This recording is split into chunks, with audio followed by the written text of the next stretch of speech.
Our 2024 WWE Royal Rumble coverage brought to you by Hotel Haya, uniquely Ybor. For more, visit hotelhaya.com. Our Royal Rumble Media Day coverage continues with SHAYNA BASZLER. Last time we talked was SummerSlam. It's a pleasure to have you on the show again. You're now considered a friend of the show, which is why I need to ask you for some advice. Okay. You were on Twitch yesterday getting a tattoo, shout out to you because that was hella creative. I'm like, look at her standing out. That's good content idea. Yeah. Which now I'm about to go get my first tattoo ever. Ooh. Here's the deal. So what I'm doing is it's an outline of a belt. Okay. And then in the body of the belt, it's going to have my son's first name. Oh. I'm thinking two locations. My wrist right here or above my kneecap. I kind of want to be like a little bit of a thought. What do you suggest? How should I play this? So I've heard that the wrist is painful. I also think there's more lasting power in that spot. Like as far as I know, I have more than one friend that's gotten a wrist tattoo that's like faded more on the wrist than the leg ones. Although it's your first tattoo, is gonna hurt regardless. So you know. Well, all the veins on the wrist, right? That's like the veins on the wrist. The parts that aren't meaty are the part that hurts, right?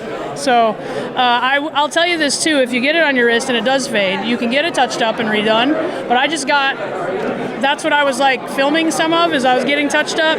In my opinion, that getting touched up hurts. I hate getting it redone because it's over scar tissue already, and like it's basically like they give you a small open wound and pour ink in it, right? So there's a scar there. So yeah. So I don't know. My vote would be for the above the kneecap. I like it, and then I'll wear short shorts. You know what I'm saying? Get the girlies' attention. There we go. Super important question. There's been rumors that WrestleMania might take place in Minnesota. And then look, I've been to downtown Minneapolis before. Like, first off, the music culture there, Prince's venue. I saw a Run the Jewels concert there. The Twin Stadium. Are you Run the Jewels, Killer Mike? Yeah, that's a pretty sweet venue to see them at. I also was just walking downtown and I was like, rap music? Look, is this happening right now? Run the Jewels at First Avenue. That's a sick show. Yes, and obviously, like, there's a lot of culture in Minnesota that I don't think people realize.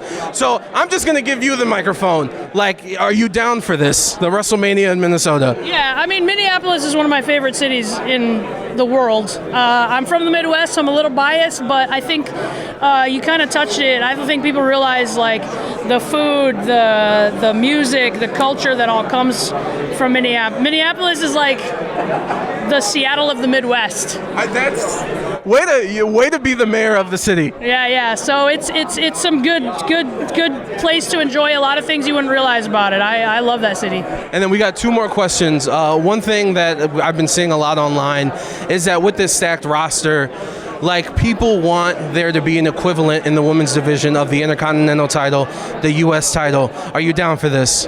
Hey, anytime there's an opportunity to get gold, I'm not going to complain. And more than that, an opportunity to rip people's arms off and have an excuse to do that, it's great. Last question. Earlier this week, the Netflix Monday Night Raw deal was made. It's a lot of money. I'm going to give you a portion of that money. You get to create any movie, any genre, any co-stars. What are you doing? People know the answer. I'm helping fund Henry Cavill's Warhammer 40K project. You know? Hey, hashtag SHAYNA for Warhammer. I need on that. Look, I'm wearing a corn hat. Yo, she's selling it. SHAYNA, thank you so much for the time. Yeah, thank you.